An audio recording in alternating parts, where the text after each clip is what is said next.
blessed unity with the L-O-V-E. Love is the solution, so set your love free with the L-O-V-E. Further evolution and blessed unity.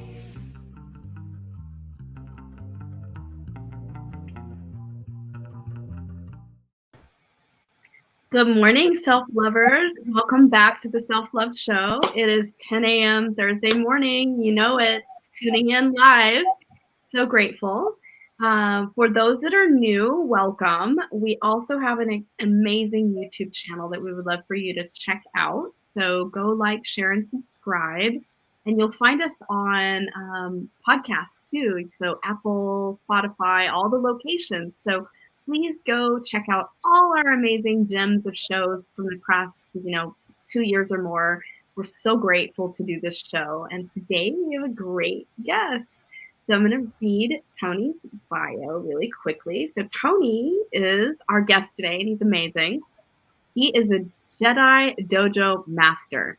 He helps purposeful people who are temporarily lost transform crisis, conflict, and burnout into clarity, pleasure, and purpose, and emerge as passionate leaders. Yes.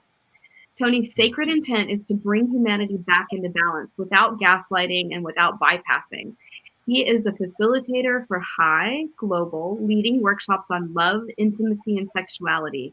Specializations include pleasure alchemy, psychosomatic integration, love, intimacy and Tantra coaching, shamanic bodywork, and profound energy work. Tony zooms around the globe literally and virtually, offering coaching and facilitating events that further love, diversity, equity, inclusion, intimacy, and healthy sexuality. He is a Black queer single dad of 2 beautiful beings. The Love Warrior's mission is to bring humanity back into balance. Tony draws on over 25 years of shamanic practice to help purpose-driven people who are temporarily struggling to transform crisis, conflict, or burnout into clarity, power, and beauty. A psychosomatic therapist and perpetual entrepreneur, Tony is a certified mediator and conflict resolution specialist, ordained minister, and honorary shamanic chief. Yes. Licensed LMT, yoga and Tantra instructor, and Reiki master teacher. He has been awarded a Congressional Certificate of Merit and has served as a Goodwill Ambassador to Japan. He is most honored to serve as a dad to 2 beautiful beings. Yes, welcome. Thank you. I'm so glad to be honored to be with you both today. Me too. I'm all tingly. Oh, I'm sitting with your bio and just the amazing opportunities and experiences that you've had in your lifetime now, and I'm curious about everything, but I'm also like, oh my gosh. What is your work currently? Like, what is the thing that's driving you? You're the passionate, inspired forward movement of your work right now. What does that sound like, or what does that look like?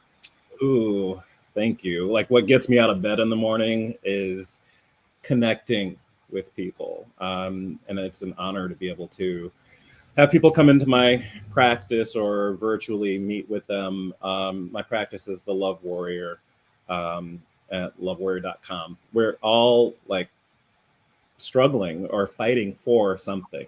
And it's that practice of love that brings us, it elevates it from the dog eat dog or rat race kind of world into a place where we can truly live into our potential. And so my goal when I work with people is to help them let go of the things that get in the way of that, simply. In a psychosomatic way, body, mind, and spirit, when we're working on one aspect of ourselves, we're working on the other aspects of ourselves simultaneously. And a lot of times we'll try to, or we're taught to manage that with just our mind. And that can get us into trouble because the mind is not meant to be the boss, in my opinion. It's our spirit. And we all have a beautiful, unique spirit that really is the master. Or the ultimate aspect of ourselves. And so when I work with people, it's really, I try to get out of the way. I say I facilitate, make things easier for their own mastery to come in. And I'm trying to find other words other than mastery, because I'm trying to get out of the hierarchical, colonized paradigm. But really, each person has their own knowing, their own wisdom that can come in and fill those spaces and heal that trauma and unbreak the glass. And a lot of times I've seen people get really wounded, even more wounded, when someone comes in and says, oh, I'm going to be the guru and take away this energy and put my own energy in there. And as we all know, sometimes that is really Harmful. People are harmful. People are human, and they get caught up in their own stuff, and and it can go horribly wrong when we I love that bringing forward. It's so true. Like activating and touching in with the inner counselor and allowing the inner counselor's wisdom, that higher self, whatever you want to call it. I love to say the word inner counselor because it's a really powerful way of just opening the heart and knowing that the spirit inside has all the answers, and, with everything. And even if it's a world of confusion at that point in the person's life, it's okay, because they still have that connection point to source, spirit, God, whatever you want to call it. And it's giving permission for that to take lead and to attune to it so that the answers can come forward. As long as we're alive, I'm sorry. I was going to say, as long as we're alive, there is always hope. There's always grace. When we don't feel like we have to do it ourselves, or we have to earn it, or we have to, make enough money or do all of the things that look like success to be worthy, we're already worthy. And it's that grace that allows us to come into that space. Yes. I'm sorry, Tricia, what to say. We, early in the pandemic, when we first started the show, one of our first shows was redefining success, and success out of we call it patriarchal, capitalistic paradigm of success. Perfectionism. Success is what your bank account is, or how thin you are, or whatever, how white you are. Like it's really like out of this mindset of what programmed or conditioned success looks like, because individual people, are very different. The success for me is looking back on, I grew up in a trailer park in Montana, and it was really tough. And to have moved from one socioeconomic status to where I am now has been a fight and a struggle, even to get into school, to finish school. I'm 36, and to be almost finishing my bachelor's degree looks to me like, wow, I'll be the first person in my family to finish a bachelor's degree or to even go to college. So it's like, that's what success looks like to me. It's progress. And it is living in love. And I want to come back to a couple things that you said about what is love. I want to ask that question. And I also want to say thank you for bringing in the word mastery. I'm also removing mastery out of my vocabulary, because it is in the hierarchical, in the, you can look up the etymology. We don't need to go into this particular thing in the show, but go check out where this word comes from, and consider using a slightly different vocabulary. And just because I can do this at the same time, I was looking up kind of some other words from mastery, is like capability, knowledge, virtuosity, expertise, prowess, skill, proficiency. There's other words that we can use that will expand our vocabulary and make it more inclusive. So what is love? As if we're gonna fight for love or fight through love, or what did I say before the show, is like taking my frustration and my anger and move from love instead of from this place of separation. What does that look like? And I'm going to start it off with, you've all heard me say this multiple times. Maybe you haven't, Tony, but my definition of love currently is the radical acceptance of what is. And what I mean by that is that what is now? Can I accept what is happening in the current moment and be as communicative as possible with what's happening inside me so that everyone knows and we're all in it together right now? Wow. I love that. I'm hearing this acceptance of what is. It reminded me of this quote that suffering is when we're not able to accept what is. For me, I don't know. Now that's gonna come back. I'll probably like toward the end of our conversation, I'll be like, oh, I know what love is. What love is to me in this moment is the holding of our vulnerability, our most vulnerable selves, as sacred. Yeah, and there's a way of being in connection with ourselves, so much so that we can fill and be in relationship with ourselves and then share of that overflow with someone else. And that's more loving relationship. But yeah, I'm going to keep chewing on that, and I'll probably like, oh, wait. So, oh, here it is. But I think it's a living thing, and it is what remains when everything gets torn away, and when we, like, I've had, yeah. I want to hear before I just yammer on. What are you feeling, Dawn? Oh gosh, just I feel like the core of my being is love's essence. I feel like we all share in love's essence, and it's a journey to discover what are the barriers built in our consciousness against love. And that's really the exploration we're all on, is the misidentifications that were formed in our younger years from the things we witnessed and the imprints we experienced, and then we spend our adult years kind of sifting through and sorting and going through and peeling back the layers so that we can be more free and be more expressed and be more of the authentic self, which is natural byproduct of authentic self is love's expression in all the glorious ways it chooses to come forward, like joy and the giftedness that we each carry, right? Like each soul has unique gifts inside that are naturally given to you by spirit. And so what are those qualities that are natural to the soul, that are in you, and they're just might be covered up by a barrier that is, for me, it was covered up by a lot of shame. I had a lot of shame to heal from, a really tragic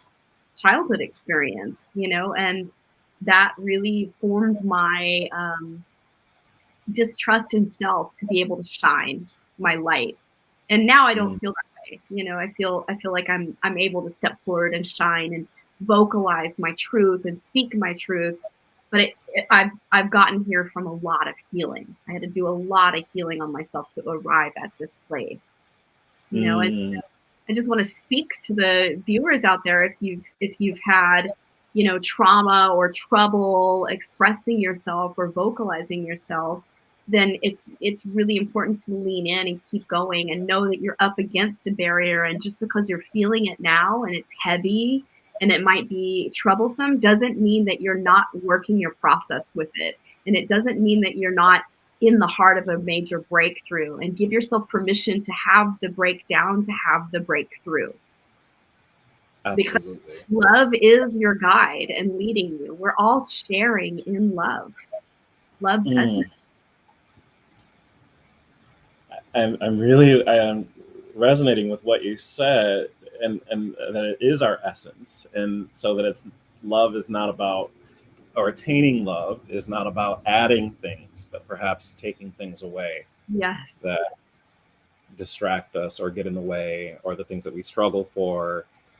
I feel very strongly that for those who are listening, and that our crises, our wounds, are with love. As we heal, they become golden antenna that allow other people to resonate with something similar. One of the hardest experiences I've gone through has been getting a divorce. And when the topic would come up, I could feel in the room who else has experienced that in some way, shape, or form, without them raising their hand and saying, "Oh, I've had this," or saying something. And because we're all connected, and so there is a certain level of intimacy there. And if I'm allowing myself to be vulnerable enough, or I'm making this motion of like opening my heart, or de-armoring, that's an intimacy where we can connect and then begin to elevate. And yeah. Yeah, I think that so something, I'll just share a little bit about, as we learn to dismantle the places where we've been conditioned to separate ourselves from God, we'll say, or from each other, or from our authentic selves, or the inherent sacredness of who we are. So we woke up in this body inherently worthy of love, dignity, and respect. And somehow through, familial life and location and, culture and all of these things, we've been taught that somewhere we're not good enough for love or connection or whatever. Like it's not the inherent state of being that we live in. Right. Like if we were living in a connected society where we're connected to our bodies and ourselves and our families and learn skills for communication, for love, then we find ourselves knowing that all things are sacred, even the profane, right? All things are sacred in this moment, and that's how we treat it, with dignity and respect. And in the sense of finding your pleasure in the wildness of this wild reality that we live in. Who says it? Hold on. The erotic is the antidote to death. I think is it not Esther? It's not Esther Perel. Maybe it is. I don't know. We should look that up. Yeah. And it doesn't mean like eroticism or pleasure. I know, is it Bell Hooks that says something about the working towards pleasure is actually the inherent state of being? There's something about that, is that we're naturally pleasurable and pleasuring beings, that we've separated from our own pleasure in the sake of conformity, to belong to, for getting our needs met. And Dawn and I were just talking about this the last couple of days around this aspect of how we conform, or how the conformity for belonging to get our needs for safety or for connection met. And in this sense is like how much of it is separating you from your pleasure. Yeah, we can be so trained to, like you said, to conform, and if we are not in conformity, we can be cast out, which in our human history often meant death, being put out away from the fire, or out on the ice float, or wherever. What you were talking about, that being wired for pleasure, also reminds me of Adrienne Marie Brown. Big ups to her book. Pleasure activism has been transformative for me. And we hold these things in our body, the things that can be both separating us from pleasure or from our connection with ourselves. And we hold pleasure. So every cell of our body, pardon the siren, it's my ride. No, I'm just kidding. But we hold in our bodies, like we're wired. Every cell of our body is wired to be able to receive pleasure. And what if that? And here we go again. And I just want to send, hoping that everything, sending some love. Let's send some love to wherever those people are going. Yeah, absolutely. It's also a big sign of like, pay attention, pleasure. We're talking about pleasure. Or like, ding, ding, ding. Good point. Yeah. Yeah.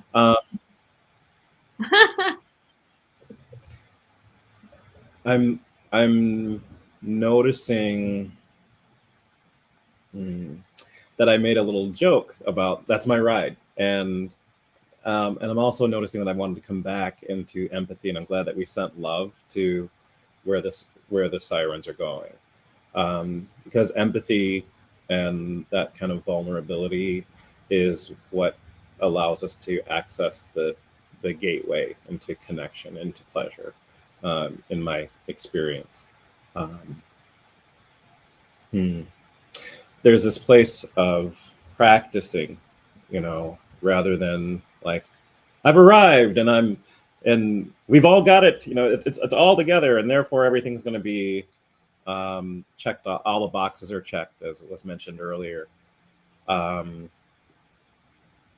There's a way of practicing, and that's something that I try to do personally, and also with people that come in and to have a session with me.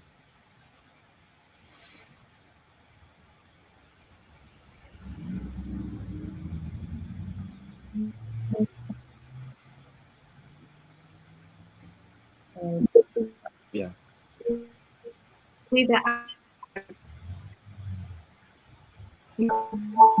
Oh, Can you hear me? Yes, now I can. Internet. Okay. Sorry about that. So what I was saying, what really struck me was about your sessions was I love the concept of really restoring people from deep burnout, because that really spoke to me, because I've experienced burnout, and I know that it takes a much longer time than one anticipates to really navigate the lands of how do you come back from burnout and renewed and, rebranded in a sense, of what's the new emerging. Right? Yeah. And so it sounds like you're a steward in that way. You really bring the light in and, like help people navigate that land and that territory. Well, thank you. I feel like it's an honor to serve, and I try to get out of the way. And when I opened, so I got my massage therapy license in 2016, and I opened and I ran a Groupon, and I was very fortunate to be able to somehow attract people that would resonate with my type of work, because I'm not massage envy. I'm not a sort of clinical therapist in the sense. So people would sometimes come in and say like, oh, I want just a quick rub down. And I'd be like, well, it's the body, mind, spirit thing. And sometimes people would be like, oh yeah, for sure, I totally get it. And sometimes people would be kind of like, what is that? What do you mean? And I would say something to the effect of, when we're going through something, like for those people who are listening, who are going through something, and we don't have time to deal with it, the body will be our ally and be like, don't worry about it. I'm just going to store it for you right here or wherever. And until you have time to deal with it. And sometimes when we do mindful work, either meditation or body work or yoga, as that thing is ready to come up and release, it can release with tears or laughter or rage or any of the range of human experience. It can release with orgasm. It's the whole range of experience that's held in the body without it being judged by a morality point of view. It's because it's been our experience.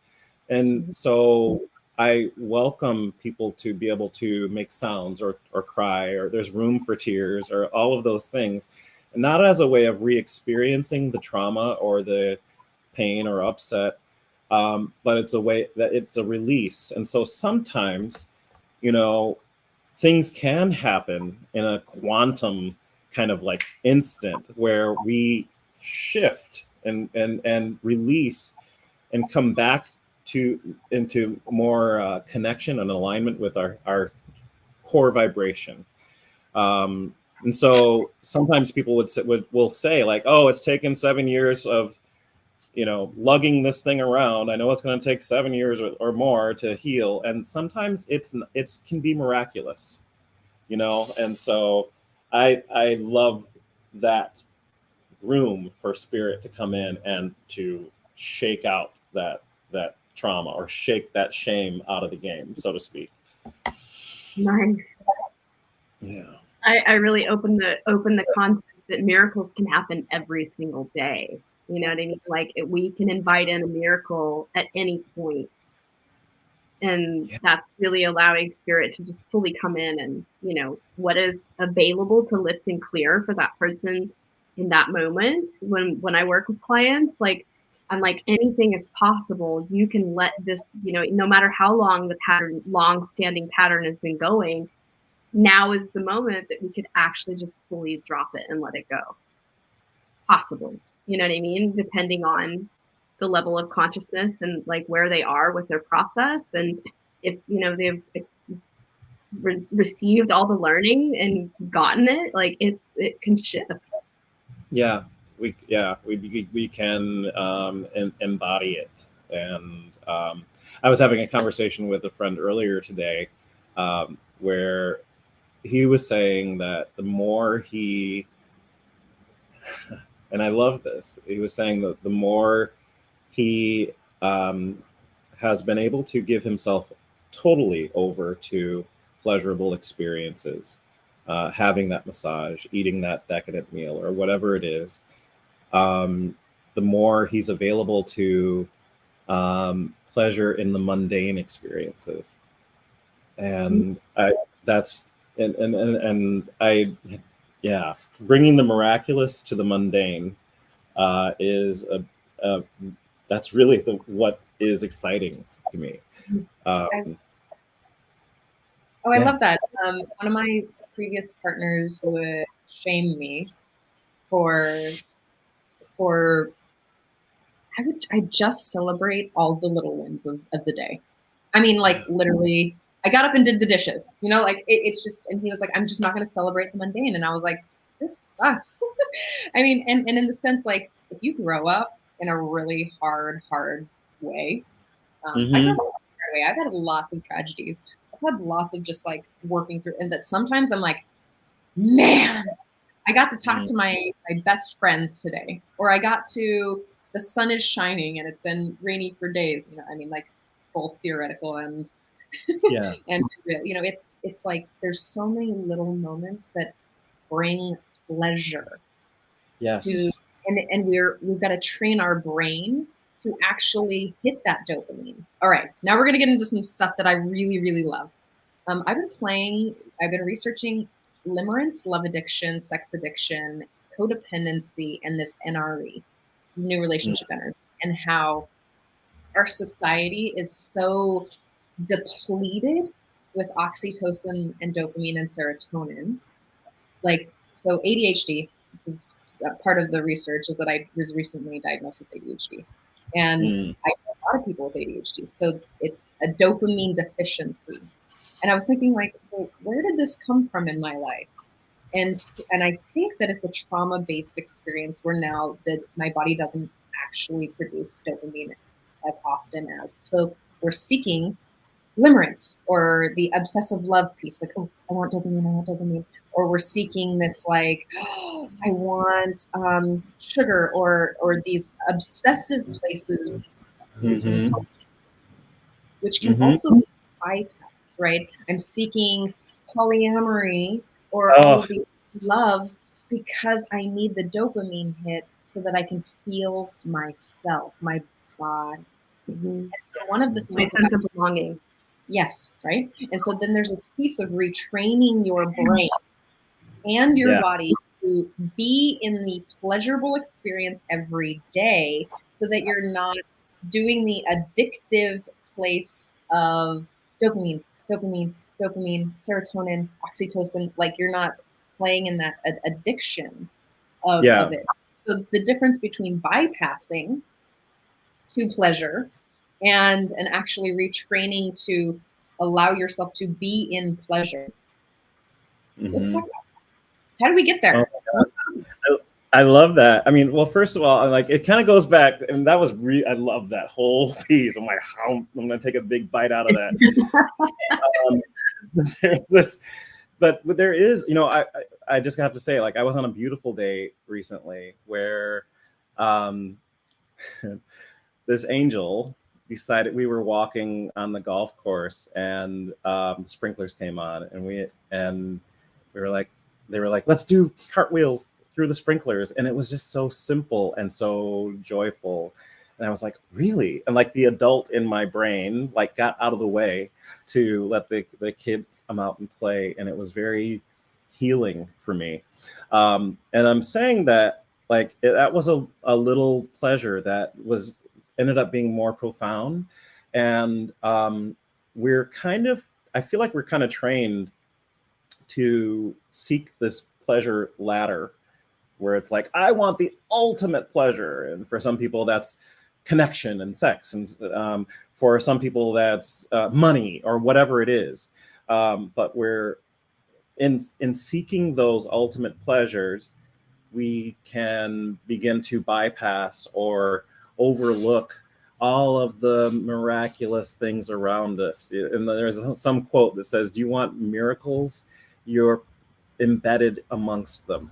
And so, but as I personally have, suffered from or experienced dysesthesia, which is the tendency to want to check out by looking at my phone and playing that game because I just need a moment to de-stress.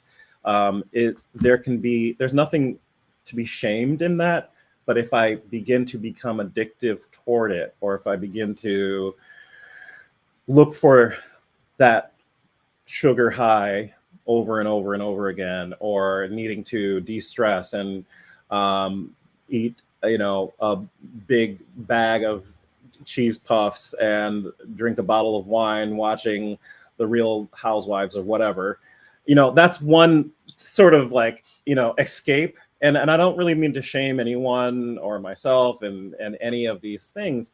It's but there are other ways. And so sometimes those things that truly are the fluff or the not things that don't have much substance, they can begin to fill that space and get in the way. So all of a sudden it's like this dense cloud of like, how do I connect to pleasure? How do I really make myself available to that ultimate pleasure, whatever it is? And so the more I can, like you said earlier, practicing, Trish, training ourselves to find those moments of connection, find those moments of pleasure, retrain our dopamine receptors to experience them. The more I can do that, the more I get out of every experience, and the more I get out of these experiences, the more I can give to these experiences. So, Adrienne Marie Brown, pleasure activism is the idea that when I'm in my full pleasure, unfurled, I often think of people's bodies and energy fields as like a piece of tissue paper that's like kind of crumpled up with, you know, the drama or the trauma or the manager yelling or whatever, the colonization of going through life or being expected to, as we were talking earlier, to sell a part of myself or present a part of myself in order to be accepted. It's like those tissue papers get crumpled. And so as I go into pleasure, as I go into whether it's erotic or somatic or emotional, and I'm just like stroking my face as I say this, it's like then I begin to smooth out those things, and it's easier to identify the places where I've been unseen. It's easier to identify the parts that are trauma that I can now separate myself from and look at it from a different perspective, and then begin to transform it. I'm getting a little drifting here, but I want to say that, like, so radical pleasure is being open to the pleasure, and as we experience pleasure, it spreads to other people in unexpected ways often. So that's, I don't know. I feel like there's a lot there that I wanted to say. I know this show could go on forever, and because pleasure is such an interesting and desirable topic. One of the things that I want to make a distinction around a bypass versus pleasure, authentic pleasure, for a lack of better term, is in my brain looks like you use the wine and housewives thing, and there's nothing wrong with those kind of like ways to check out. Again, so check your agenda about what your pleasure is. Are you, and what I mean by checking the agenda is that, am I uncomfortable in my body that I want to seek out a pleasure in the way of not actually dealing with or being with the discomfort? So there's one, that's a checking the agenda. And if thing like I can't, if it's an addiction thing, like I can't stop myself, I need this, like if it becomes a compulsion of some kind, then you're probably, these two places, you're probably in a nervous system dysregulation and a bypass, rather than when you're seeking pleasure from an authentic nervous system regulation place, which is the like, oh, this coffee is amazing today. Like, wow. Or like, wow, it's nice to be with Dawn in whatever she's in with her day. And it's nice to share the vulnerabilities and the deep stuff that I'm going through. And it's the connection piece. Am I connected to myself? Am I present here? And am I present with whoever or whatever is in my day? These are some good distinctions of knowing when you're bypassing, or when you're pleasing, self-pleasuring, or I mean, I'm using pleasure and not in the sense like sexual, but in the sense of like self-pleasuring and like the touching of the face. Am I here? Am I with you? Or am I like, oh my, I'm uncomfortable, I'm gonna touch my, like there's the difference.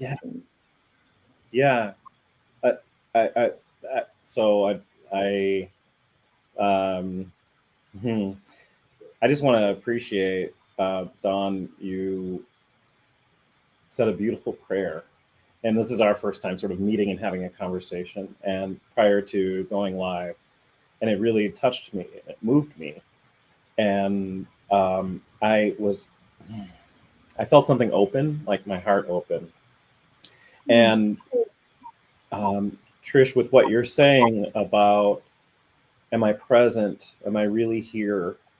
I can see in myself, like places where, in transparency, like I have struggled with quitting cigarettes, and often it's easy for me to go, oh, you know what? I'm really stressed.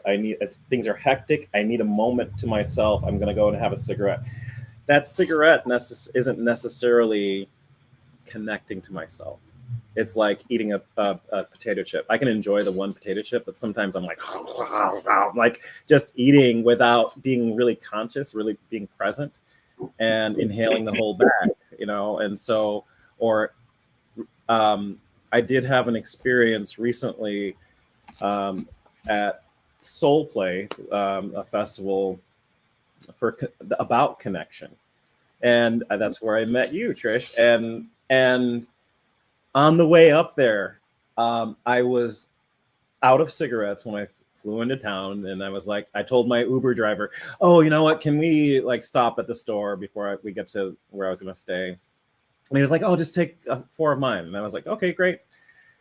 I did. And then when those were gone or about to be gone, I was starting to go, how am I going to get my cigarettes? And before going up to this weekend, this almost week-long retreat, and the question was, what can I leave behind?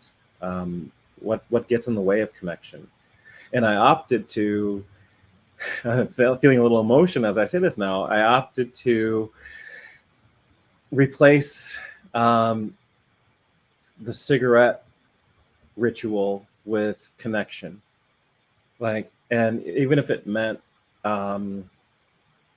being present with someone and saying, I'm really feeling scared because I want a cigarette, or I'm really feeling anxious, or whatever it is. I didn't even the more I was in connection, the less the monster of cigarette addiction was haunting over me. And so it was very freeing.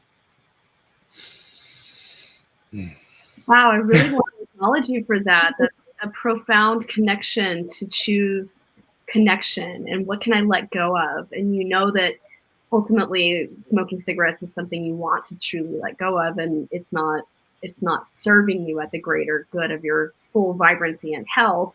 And yet there's reasons why you choose it, and not shaming you at all. It's your journey. And I just really praise you and acknowledge your awareness to choose love and connection. Thank you. That's really, really profound. And think about if every person out there struggling with whatever addiction they have, if they could apply that same strategy of like, what if I just choose love and connection, either love and connection to self, or choose a person that could be your person that, hey, I'm going to call you when I feel a certain way. Can you be my buddy, my person that I can call for a little while I go on this journey of letting this go, right? Like, it's such a powerful acknowledgement of you and your awareness of like, you're moving up the ladder of like, choosing yourself, making self-honoring choices. Thank you. I have to give an acknowledgement. And in some ways, I feel like I'm moving around the circular ladder of like clearing this thing out and clearing that thing out. But my friend Eric Majeski is a shamanic, now therapist, and working with addiction. And in his practice, he's more and more talking about how connection is the antidote for addiction. Yeah. Speaking of connection, would you like to actually share what you had brought forward for the show today? We would love that. Sure. So what I want to do first is I'm just going to invite whoever's listening or watching to just have a breath and close your eyes for a moment. And I want to share, there's a little energy balancing technique that's a Peruvian energy balancing technique. And what I like about their philosophy is that they have only 2 major concepts of energy. One is heavy, what's heavy, and the other is light. And what I really like is they don't have any negative connotation to heavy. They say it just is, and if only humans can create heavy energy, then it must be sacred, and when we give it away, the earth receives it as a sweet treat, and uses it to create light. And so I like that, because then I don't feel like I'm dropping my crap everywhere and feeling shame about that. It's like the earth is like, yes, give me that. So here's just a little energy balancing technique. Again, if you can, have a breath and close your eyes. If you tend to feel things with your body, place one hand over your heart and one over your lower belly. And just allow your awareness to scan your body without judgment. And just notice any particular area of your body that feels heavy or dense or tense. And draw that heaviness, allow it to gather at the lower belly without judgment.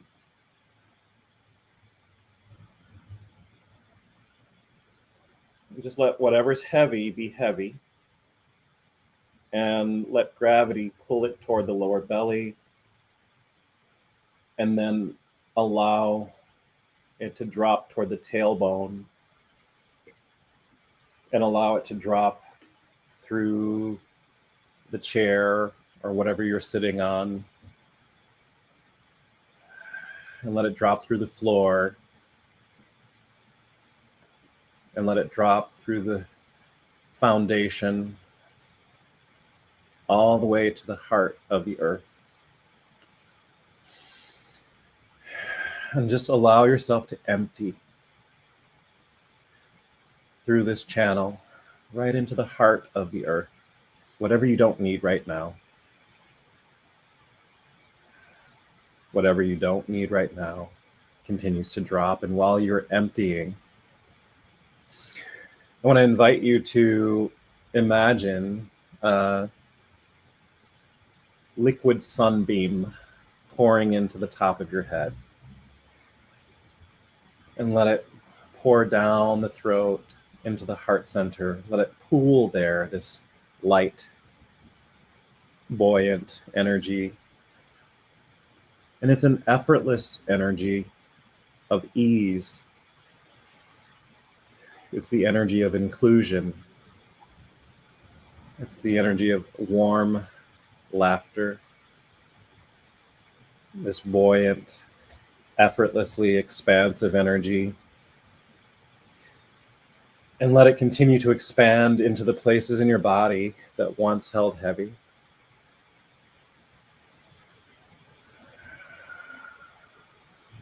Good.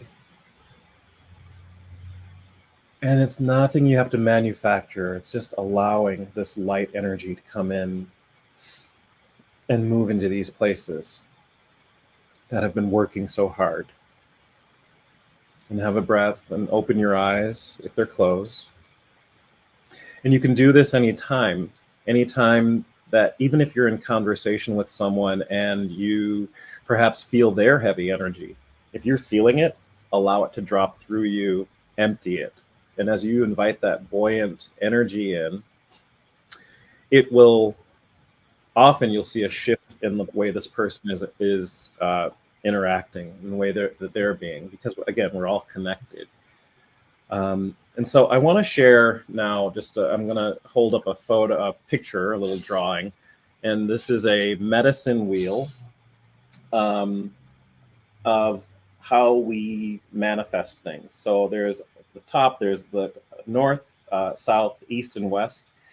At the north, there's a cloud that represents our mind, which is how we tend to, it's a cloud because our mind is kind of meant to be fluid like air, so that we can see all around a situation, even diametrically opposing points of view, and flow. The west on the right-hand side of my screen is a black circle that's meant to represent the earth or our body. that holds and transforms energy. And so, like, if you sort of think of how coal can be turned into diamonds, it's that kind of transformation that happens in the body. And in the south are three wavy lines that represent water, representing our emotions. And so it's water because our emotions are meant to flow with authenticity, with a purity, if you will.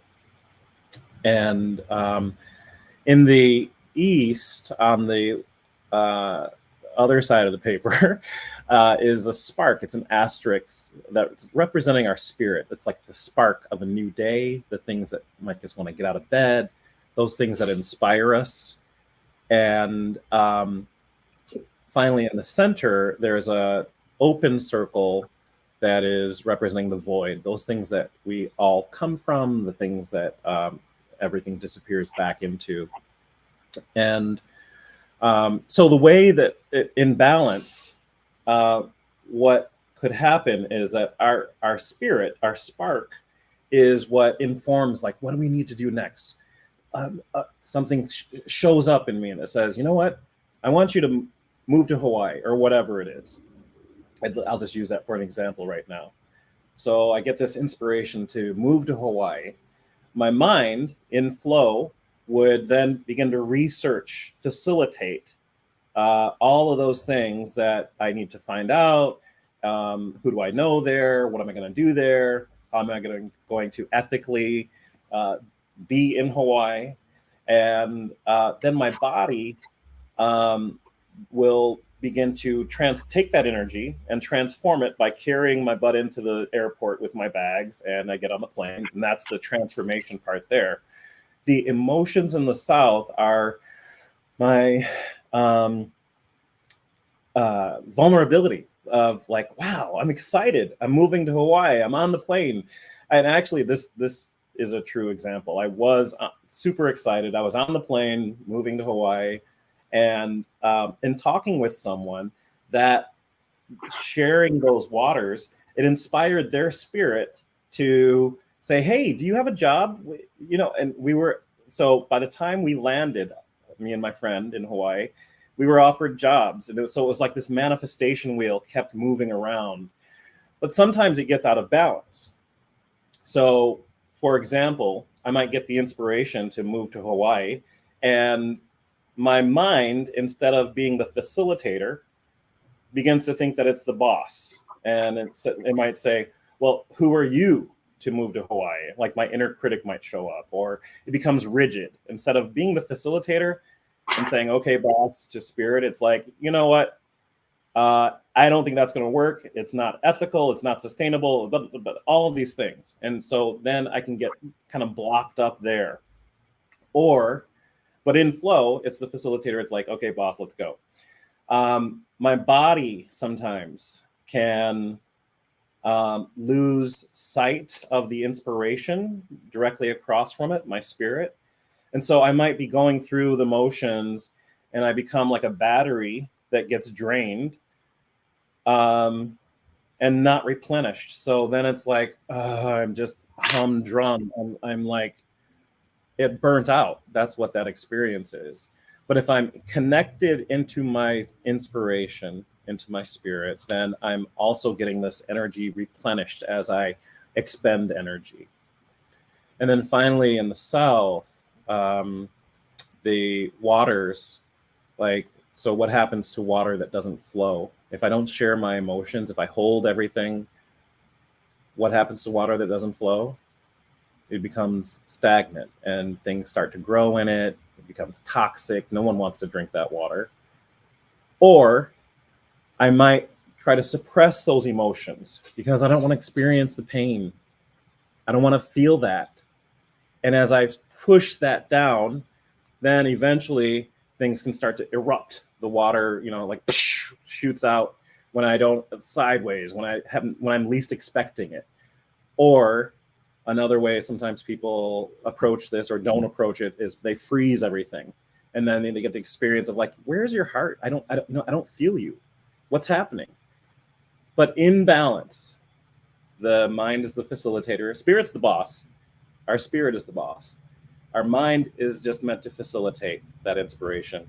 The body expends and transforms that energy. The emotions flow and allow for connection, which allows the spirit to be fed and moved. So that's one thing that sometimes we'll kind of talk with. I'll talk with clients and check in, like what's resonating for you right now, or where are you feeling that in your body. So balancing these various aspects of ourselves to allow our spirit to really inform us. That's again, like kind of getting back to our core vibration. And our core vibration is that place of knowing. It's that place of potency.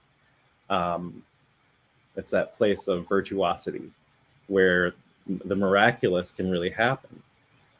So, and how do we get there? Well, we get there by approaching those things that make us want to get out of bed, those things that bring us the pleasure, those things that are like when we're eating something and we're like, oh, this is better than sex, or whatever it is. Those things that feed us on, all of those levels: mind, body, spirit, emotions. And the mind in the ego is really not it's not an enemy. It's there because it's trying to protect us. It's trying to protect that little child, those waters that experience the emotions. And so by making connection with the mind and loving that part that is resistant or obstinate, or loving those parts that are burned out, that's how we bring them back. We don't smack them back into place. Because we don't threaten them. We don't get harsh with them. I'll just say quickly, I read one quote that said, the body doesn't know the difference between attack and punishment or correction. So how can we positively reinforce ourselves into that, our core vibration, our spirit? So thank you for such a sweet offering and tool of kind of coming back into alignment, and also the holistic view of the body. So thank you. I enjoyed that. I'm glad. Thank you. It's something that I share often with clients, and that comes from this. I have to give credit that's to the sweet medicine tradition of the deer tribe, and it's something that was allowed to be shared. So it's something I share with clients often because it's sort of a way in of approaching ourselves in totality in relationship. Well, I want to keep going, and unfortunately, I have a few more minutes. Okay. I know. It's just we're trying this new dynamic where we're trying to fit into the radio station requirements. Absolutely. So I'd like to share about your offerings and where to find you and what you support people at. That would be amazing. Oh, thank you. Yeah.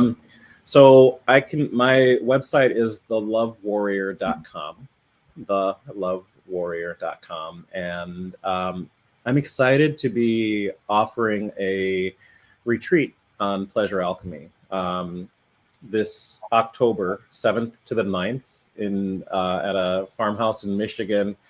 It's going to be really lovely. I have Shiloh Burton coming from Oakland, California to help facilitate. Shiloh is amazing, abolitionist, non-binary facilitator.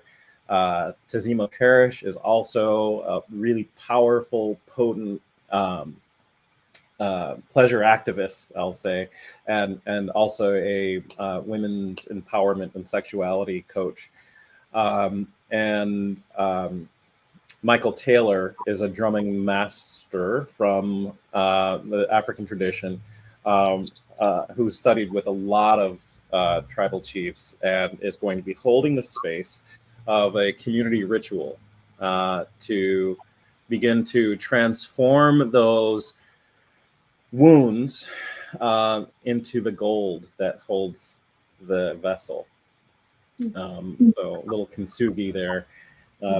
Bringing beauty from ugliness is really the place, and it's going to be really all about intimacy with oneself, and it will be a sensuality positive event. We'll also be doing some yoga and have it some catered meals, but really the ritual will be from the 7th to the 9th. And you can find me at thelovewarrior.com or Tony at thelovewarrior.com if you want to send an email. And I really look forward to doing that retreat and more to come. And I'm just grateful for the time that you spent with me today. So thank you for the opportunity. Thank you. You're lovely, and your work in the world is beautiful, and I'm really honored to know you and celebrate your journey, and so excited for your retreat to come and the guests that will attend and the breakthroughs that will happen. Thank you. Thank you. Both of you are lovely too. I'm feeling this big, expansive energy. Yay. Good. Yay. Well, thank you. Yeah, I was going to say thank you so much for tuning in weekly. I thought you were going to wrap it up. That's why I was waiting. No. You want to. It's always you promote you, and then I. Oh, we're having a funny moment right now. Yes. So for those that are inspired and want to come forward, we have a beautiful offering October 4th through the 7th. And it's the Sovereign Queen Challenge. So it's a 4-day challenge, and it's free. And it's for women that have been in long-term standing relationships, or if you want to be in a long-term relationship and maybe you found yourself experiencing the same patterning over and over again in many relationships, this is a place you can come to explore that and have a breakthrough and a sense of learning how patterns are formed and why they're formed, and really explore, really getting on the other side of it, and hopefully really creating a space for you to have deep breakthroughs in that department so that you don't have to continue carrying and playing out the same patterning in your relationships. So if you're interested in that work and desire to have a huge breakthrough, there's going to be lots of great gems and resources and prizes and lots of amazing activations, spiritual activations daily. And so great teachings. It's just a wonderful experience all around, and 4 jam-packed days free. You can't beat it. It's really an incredible experience. So please come join us at it's tinyurl.com/sovereign queen. And we'd love to have you. And check out Dawn's new website, and I just dropped it in. Awesome. I want to really just thank you, Tony, for taking the invitation and for showing up in your pleasure and your amazingness and in connection. I really appreciate that. Thank you so much, Dawn, for being my freaking bestie and business partner, and for showing up always authentically. I want to say thank you to Love Coach Academy, Global Peace Tribe, and Scott Thomas for being amazing networkers and muses and really promoting our work in the world, and also Sign Network for running us out on, I don't even know, like 40-something, 50-something different pages, and KPFZ out of Lakeville 88.1 for running us out in Little Lake County. Thank you all so much, and we'll see you next week.